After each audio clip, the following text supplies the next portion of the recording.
It's time for the Live Louder podcast. Hang on for the ride. This is going to be an amazing episode. Current events, music, and more. This half-hour episode is perfect for the on-the-go listener.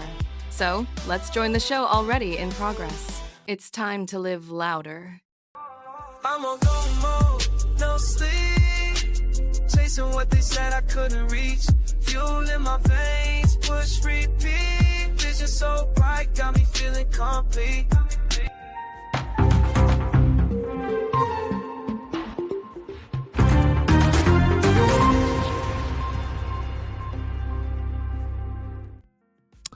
We're back with Newton. Can you make me a little bit bigger? Thank you. We're back with our top story for today. Yo mama can't save you now. And just in the vein of, I have to do this. Where's my glasses, Ed? In the vein of Michael, the movie that I've just seen, and I didn't necessarily do a review, but yesterday's episode was about Michael Jackson and the mercurial life of Michael Jackson. Yo bud is mine. Who's bad? The biggest irony, I think, in the history of music, like a guy that wasn't tough at all was singing about being tough. And he actually made it work. Who's bad? Who's bad? I know I'm bad. So with that infused into my soul, I'm on a rampage today. I'm the drill sergeant in the face of the cadet. That'd be you guys. Yelling, this is the real world, people. Yo mama can't save you now. Don't try to hide. Don't try to, if you turn your phone off right now, if you turned your computer off right now, this episode, it would just turn right back on. We're running things today. They try to turn it off. We turn it back on. Who's your daddy? Forrest Frank, get up in this thing. It's just a simple story of a father who's talking to his son about some characteristics in life. And there's some that I loved about this. And you guys could jump the comment section. I need you today, folks. I need you. Let me know what you love about this video. We may watch a couple times. What you love about this video, what you like about this video, what you don't like about this video, because I think that here's what I want to do on this show. Here's my rationale. I want us to be able to have conversations that people wouldn't normally have, or conversations that people would have, but just don't get put out in the front of everybody so that they can enjoy this conversation or be a fly on the wall to the conversation, or, as I said before, the comment section is turned on, and be a contributor to the conversation. I want to have conversations that I think we need to be having. So whether you find yourself in the position of being the leader or the recipient of someone else's leadership, there are some things that we can learn here. This cuts down the stripe of parenting. It cuts down the stripe of leadership. It cuts down the stripe of legacy, multi-generational faith, all those different things, characteristics, culture, society. There's a lot in politics that can be solved by better people. And what I mean by that is this. If you're a better person, and I'll define that by simply saying one who has embraced the teachings of Christ in a very real and personal and collective way, then you start thinking about ways that you can help other people, kind of like we were reading before. And in thinking about ways that you can help other people, instead of asking the government and other people and then trying to punish people who don't do what it is that you want to do, you go and you figure out how to serve them. You innovate, you come up with things, you involve people, you get rid of foolishness in ways that are going to be harmful to people. You do those kind of things because you're a better person. A selfish person who just says, hey, you gimme, like the book of Proverbs says, gimme. I want is not looking to help other people. So if you're a better person because you recognize the Lord is taking care of you and he's given you a little bit of excess of resources to be able to envision, and sometimes the resource that I'm talking about is not just material resources, but it is the resource of being able to put arguments and things together, to put leadership together, to have the energy. Look, there are some people who have some incredible ideas who just don't have the energy. I think about Trip Lee, who was pastoring. He's a music artist. He was pastoring, but he's got this condition of like chronic fatigue. And so it's really difficult for him to, like, he's got incredible output, but like going and doing a tour, stop. Trip Lee would last like 2 hours on my schedule. And so recognizing the Lord has given me talent. He's given me the opportunity to connect with a lot of people, but he's given me a lot of energy and he's given me a lot of ideas and he's given me a lot of footwork. You see me here? Oh, now I'm here. Later on today, I'll be in Mississippi. Oh, tomorrow, I'll be in Memphis. Da, da, da. A lot of footwork. It won't always be that way. But when you do have that footwork and you can help other people, and you can be places, you can do things, you can move initiatives forward. And so I say all that to just look at this video. So if you're going to have an attitude, no. Step into it with the right mindset. Because coach is going to put in your face and ask you to work in football practice. And how you going to respond? Tell me. Exactly. With a positive attitude. I got you, Dad. I'm ready to work. Because coach is going to be in your face and he's going to grab the next kid is going to be ready to play. If you're not, they're going to get somebody else. That's what you got to understand. You were going to get in your own way. Get out of your feelings. I'm not going to treat you like a baby because you're not.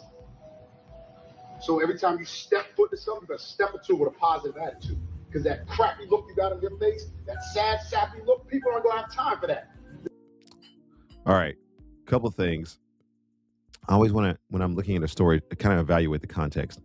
Obviously, there's a camera on, and presumably the camera is on so that the father can film, or maybe the boys want to film them playing basketball. Maybe the father wants to, and I don't know these people at all. It's a disclaimer. I don't know these people at all. If you know these people and they want to, come and correct me in my assessment here, I'm assuming some things here, but I think this is probably maybe a safer assumption. But I'm assuming that the father or the child are wanting to film this because they're playing and they want to watch technique. They want to watch what the experience is. They want to go back and watch, hey, Dad, this is when I got that shot over you, or this is when I blocked the shot, or this is when I did whatever it is that I'm doing. So they want to commemorate this in some way. And maybe it's also for the purpose of teaching. Hey, look at your form. Oh, my form is great, Dad. Actually, your elbow's out a little bit too far. You janky looking shot. No, Dad, it's a perfect form. Well, run the tape back. See your elbow? See your elbow? Maybe it's that kind of thing that he's also got going on here. So maybe a teaching moment that turns into a teaching moment. And the father, apparently, being a father knows best. Being father gets a little lit up. Father gets a little lit up and he closes the distance. I call that the dad voice. Mom doesn't close the distance. Mom says what she's going to say from across the room. Yeah, Mom, I'm eating my chicken nuggets. Yeah, Mom, I'll stop playing video games later. That's what that across the room, and this is not to take anything away from Mom, because, when Mom says do it, you do it. Dad closed the distance. I don't know. Dad didn't close the distance. Actually, here's what you need to know. Dad closed the distance with some sound. You're going to pay attention to me. There's so much to love about this video, and there's some things not to like about this video. What do you love about this video? What do you not like? What makes you a little bit uncomfortable? Now, obviously, there's no possible way that I'd be advocating abuse of any kind. Just banish the thought whatsoever. But he used the dad voice. And dads that are out there, you recognize what the dad voice is. He closed the distance. He used some sound in fury, signifying something. Something is about to change in this atmosphere in response to, and look, I appreciate this. I'm from the South. I know that this could be quote unquote old school, but I appreciate reciprocity. So, there's people born in the South and you guys have your Southern genteel. Look, there's some things in the South that are cultural that don't mean anything. Bless your heart. There's some things in the South that don't really mean anything. It's just posturing. Reciprocity, however, and the expectation of reciprocity actually means something. Looking as a methodology or a tool to be able to communicate. The look on your face communicates something about what it is that we are doing and what we're experiencing in this time. So Dad doesn't close the distance. Dad was over there on the one side of the basket. Now he's on this side of the basket. Does this make you uncomfortable? Because I can guarantee you this thing, it is supposed to make somebody uncomfortable. You were a little bit too comfortable before young man. Now dad has made you uncomfortable. Not abusing you. Not put hands on you. He doesn't do that. Fair warning, there's none of that happens in this video. But he has made a statement. And I think, since this is my show, young parents, dads, future dads would do well to pick up on a few of the cues in this video. Ladies and gentlemen, that's how Erskine does it. He leaves you right there on the edge of your seat. He'll be right back. But first, let's take a moment to say thanks to our sponsors. Nick Ripken Ministries, Fellowship of Christian Athletes, Life Action Ministries, Holt International, and the ever-popular Dawn and Steve podcast. Thank you to you as well for listening. Let's get back to the show. The conversation is about to heat up. Because I know we would like to say, oh, there'll never be a time, not my kids. We will use gentle methods. We will talk to them. We'll lower the voice, increase the distance, all the different things that we're trained to do. I mean, if we did all the stuff in our foster care training, I'm pretty sure my voice would just be like Michael Jackson. Okay, guys, you guys can just do whatever. I mean, gentle parenting, library atmosphere. This is not the dang library. I just broke my microphone. This is not the library. This is the lab where things actually get done. Man to man, father to son. Close the distance. Raise the voice if needed. Be urgent and insistent about what is being said here and what the response should be. I'm gonna roll tape back. Get that look off your face. Listen, your mama can't save you now. You're watching the Live Louder Show with Erskine. Your mama can't save you. With a positive attitude. Because that crappy look you got on your face, that sad, sappy look, people aren't going to have time for that. They're going to write you off as a black kid that don't pay attention, as a bad attitude. They're going to move on to the next one. You think these people care? If you don't care about yourself, that's what you got to get to your head. Your mother can't save you. Your mother can't Only save you. you. Can. You can't call mommy when things go bad to protect you. You got to step into it knowing that I got to do what I got to do because I want to be successful. Do what you got to do. Coaches are going to scream in my face. They're going to tell you about yourself. You know what? I got that. Yeah, my fault, coach. I got it. Let's go. Okay. Some of you might be uncomfortable with this video. And to a certain extent, I might look at it and say, I wouldn't have done it like that. I wouldn't have done it that way. Fine. Because you're not that person and you don't have that relationship with that young man in that context, wherever this is, America, you're not in that situation. So of course you wouldn't have done it that way, but there's some golden principles. I got to tell you today, I'm watching the world map here. I'm speaking to the world today. There's some golden principles that can be found from this video. He's not just tearing the young man down for the sake of insulting this young man. In fact, he's not insulting him at all.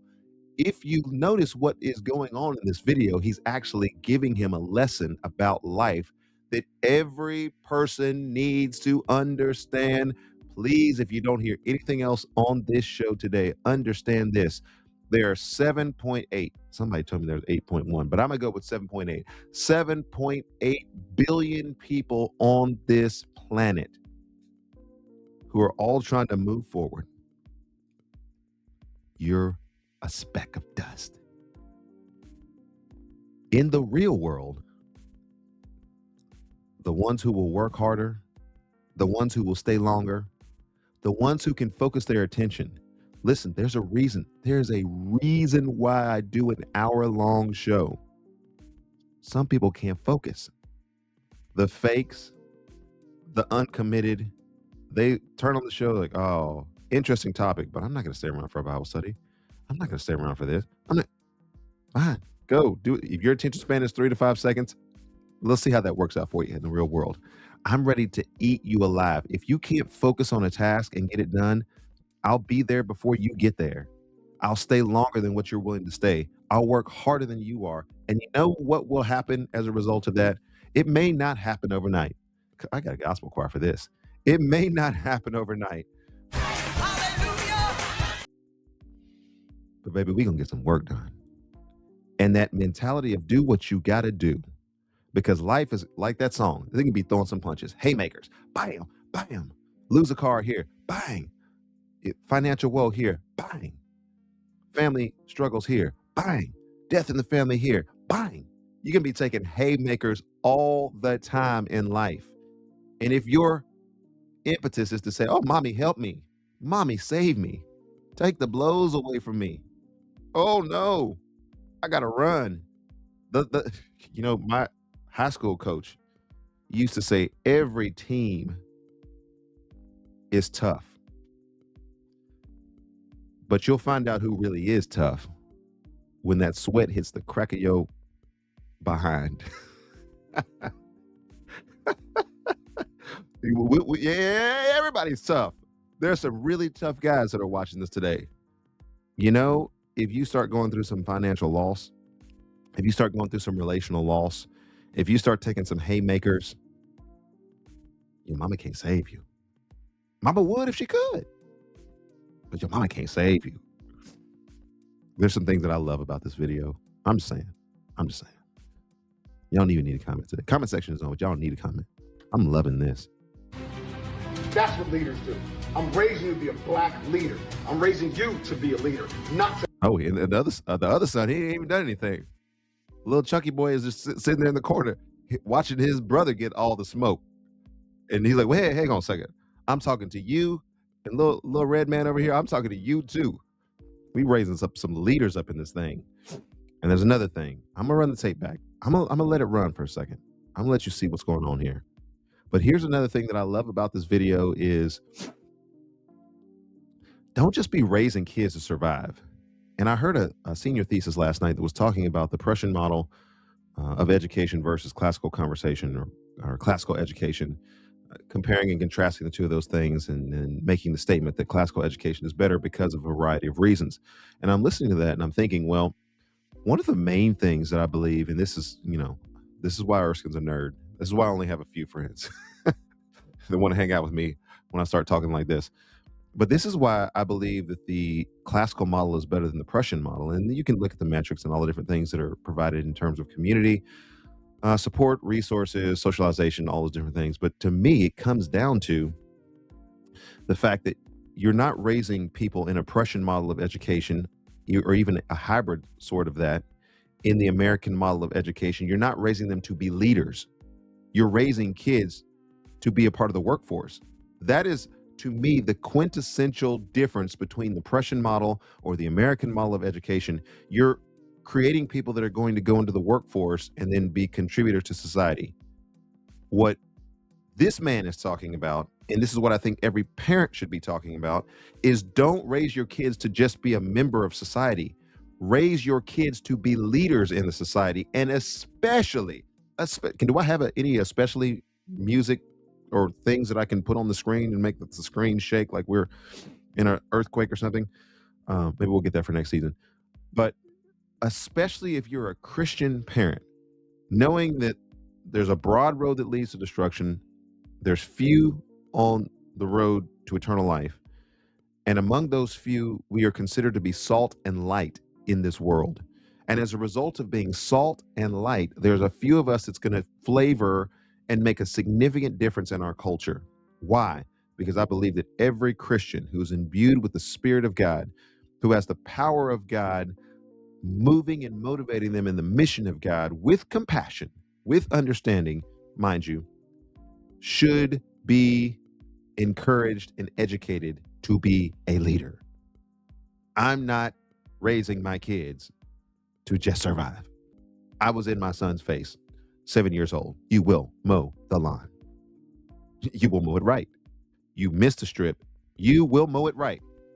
I'm not raising you to just get by. I'm not accepting work that is just get by. I'm encouraging you to be a leader, to do more and to the utmost that you possibly can. Where am I wrong? Where am I wrong? Oh yeah, this is the Live Louder show with Erskine. I'm not wrong on my show. But no, jump in the comment section. Did I miss something? Did we as Christians try to figure out how we could default to just making our kids alive and survive instead of thrive? Nah, this dad he's talking to his son, who he's got the issue with right now, but he also doesn't want to miss this opportunity to educate the young man who is not the center of attention, because he's watching this and thinking something about his dad, thinking something presumably about his brother or his friend, and thinking something about the conversation that's being had here. So he's educating two sons, presumably, in one conversation. I got to tell you about yourself. You know what? I got that. Yeah, my fault, coach. I got it. Let's go. Is that 50 That's Cent? what leaders do. I'm raising you to be a black leader. I'm raising you to be a leader, not to be a whiner, not to be a complainer. Those kids will fail and they'll get left behind.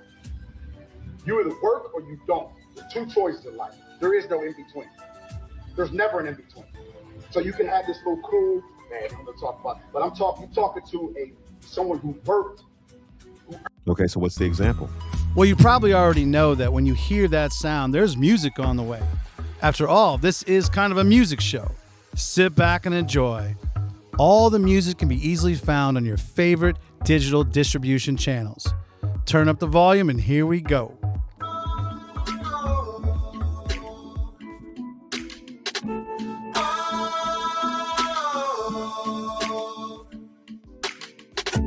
Disappointed I'm not closer to where I thought that I would be. 'Cause I've been counting up the losses that make it hard to dream. Make it hard to dream. Whoa. Fear tried to get me to believe those giants were taller than me. My God is stronger. In my weakness, constant. He's undefeated. He doesn't give up when life pulls me down. My God is louder than their voices. Breaks through the raging noises. He doesn't give up. He doesn't give up.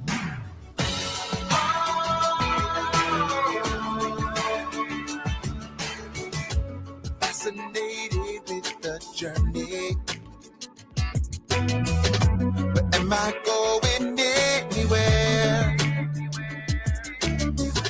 Infatuated with the question, am I all that I can be? All that I can be, yeah.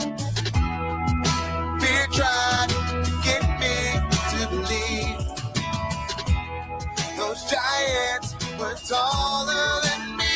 My God is stronger. In my weakness, constant. He's undefeated. Doesn't give up when life pulls me down. My God is louder than their voices. Breaks through the raging noises. He doesn't give up. Oh, he doesn't give up. To the overlooked and the underdog, keep your head up. There's a purpose that's higher than the sky. Higher than the sky. He doesn't give up when life pulls me down. He doesn't give up. He doesn't give up. No, he doesn't give up. My God is stronger. In my weakness, constant. He's undefeated. He doesn't give up when life pulls me down. My God is louder than their voices. Breaks through the raging noises. He doesn't give up. He doesn't give up.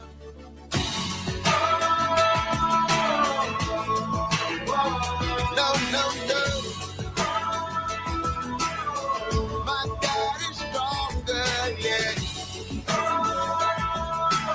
Everybody sing it now. Everybody sing it now.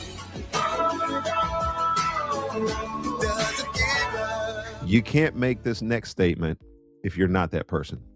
Anybody can bark, anybody can be loud, anybody can tell you what the consequences of your life is going to be if you don't work hard. Oh yeah, coach is going to pass over you. Oh yeah, life is going to pass over you. Oh yeah, things are going to be hard for you. But who is it that's actually giving that statement? And here's another problem that I think we have in our discipleship. Y'all are getting a lot today from me. And I'm going to be on the Jonas Brothers here in just a second. Another problem that we have is that we can't authenticate the message. Dolphin Nation, y'all know when I put those dolphins on, y'all know y'all are watching my show. Other people don't have dolphins like that. You can't, unless you were in my computer, unless you cloned it. I understand. They don't have dolphins like that. Dolphin Nation recognizes I authenticate this show. I stand by every squeal of the bottlenose dolphins on the show. I stand by every word of that sonar word because that is a mark of authentication. It's who I am. So who I am communicating this message to you means something more than if I was just some rando that was communicating the message. I don't know who he is. Y'all know, but y'all know who the heck I am. And if this message is from somebody who doesn't live that life and they're not about that work, all right, so sure, good advice, but we don't care. People don't know what you, people don't care what you know until they know that you care. And y'all know that I care. I don't get paid to do the show. I expect nothing in return. So if you guys are blessed by the show, that's fantastic. I'm still going to be on this thing. You know that there's almost a billion uploads on YouTube every single day. There's some people who are out there who are contemplating suicide. There's some people that are on the verge of making some really horrible mistakes in life. There's some people who have just made some horrible mistakes. And just by dint of the miraculous intervention of God, the providence of God, y'all know I'm more on the reform side of things. And so God is the one who gets the glory for this. This show, with all the other shows and all the other uploads that happen every single day on YouTube, just filters its way. Somebody turns this on. They least expected it, but they needed to hear every single word that I was saying today. It may be one person in 8.1 or 7.8 billion people that needed that message at that time in that way from that person, and the Lord just uses that. I don't know if you ever thought about it that way. I think about it that way every day. Earned everything he had. And if you want it, you got to earn it with stuff like this. I told you that you got to fall in love with the process, dude. This is how you get better. Well, step back. That won't get you nowhere. It's a waste. If you can't do something simple, like I can come here and I can concentrate and I can make form shots, because I know it's boring, but I know damn well if I can do this consistently when I'm in a game and I get a pass, it's so muscle memory, it's simple. I'm not going to be. Don't expect it from me. Shoot the ball. Hold the follow through, like I taught you. All right. Something I love, something I didn't about that. Muscle memory, that's for sure. That's for sure. What else do I need to do on that? I'm looking at the comment section. Do I need to discuss any more of this with you all? We're about to stop blowing up Iran. At least that's what the media is telling us.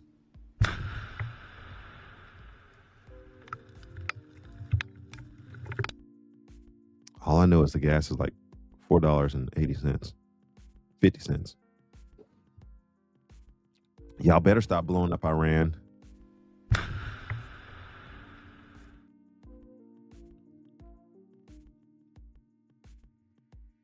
got 1 minute. All I need is 1 minute for this last part. It's the Jonas Brothers.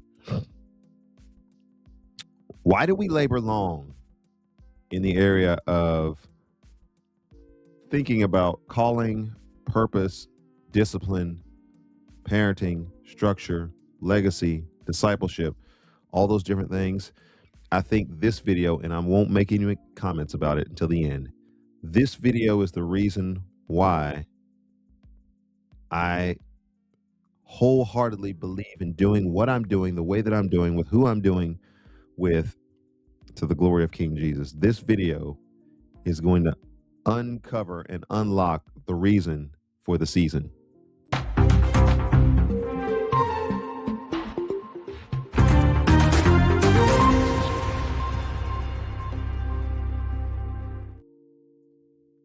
You knew them as the Jonas Brothers.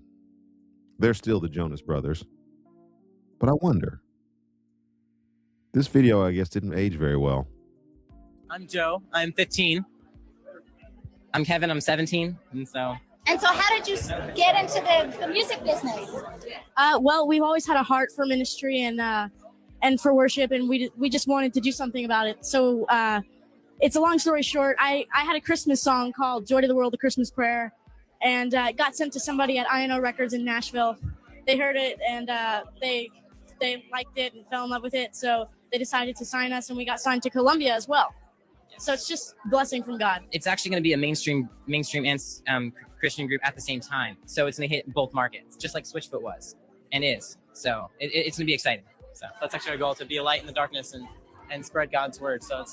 So through our music, we're doing that. So it's really cool. That's wonderful. You guys are handsome. You guys are talented, and I just can't wait. I can't wait to see what God does for you, and just keep that vision and stay strong. Unfortunately, they did not keep that vision and stay strong, but pray for them that they would come back fully to the Lord Jesus Christ. There's not much that I need to say about that.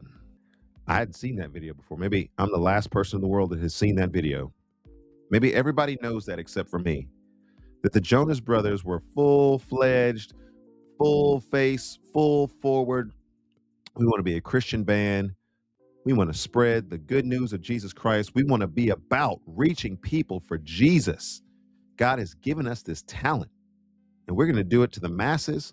We're going to do it the Christian audience. We're just going to do it because God has given us this talent, and the talents and the gifts of God are irrevocable. I didn't know. Maybe I'm the last person on planet Earth, but it does not surprise me that at some point, somewhere, someone said, man, good group, good voices. Kind of reminds me of the Jackson 5. I mean, you guys could go places. I mean, the only issue is that Christianity stuff, it's going to alienate you from your audience. Like, you could get a bigger audience. You guys could, don't think little tiny Christian market. Think the world. Think world tours. Think God has given you this talent to be able to reach all the people that are out there. And they said, well, okay, that's great. That's great. Fantastic. Let's do some songs about Jesus. Well, no, we don't write songs about Jesus. Let's write these songs about these things so that we can get these things. Again, I think it was well said. Pray for him. We have come to the end of this episode. Don't miss a final word from Erskine. Okay, ladies and gentlemen, thank you so much for being a part of the Erskine Music Podcast experience. To all of our guests that come on the show and for all of our sponsors, thank you guys so much for being a part of it. And for you who listen to the show, you and I, we make this thing happen by simply being kind to one another in the comment section and then going as followers of Christ and living this thing out. If anybody needs more information, ErskineMusic.com is where you start, and then all the nonsense starts, all the social media that's out there. But let's go live it out. See you guys very soon.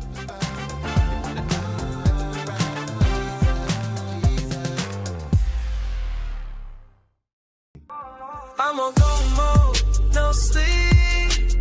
Chasing what they said I couldn't reach. Fuel in my veins, push, repeat. Vision so bright, got me feeling complete.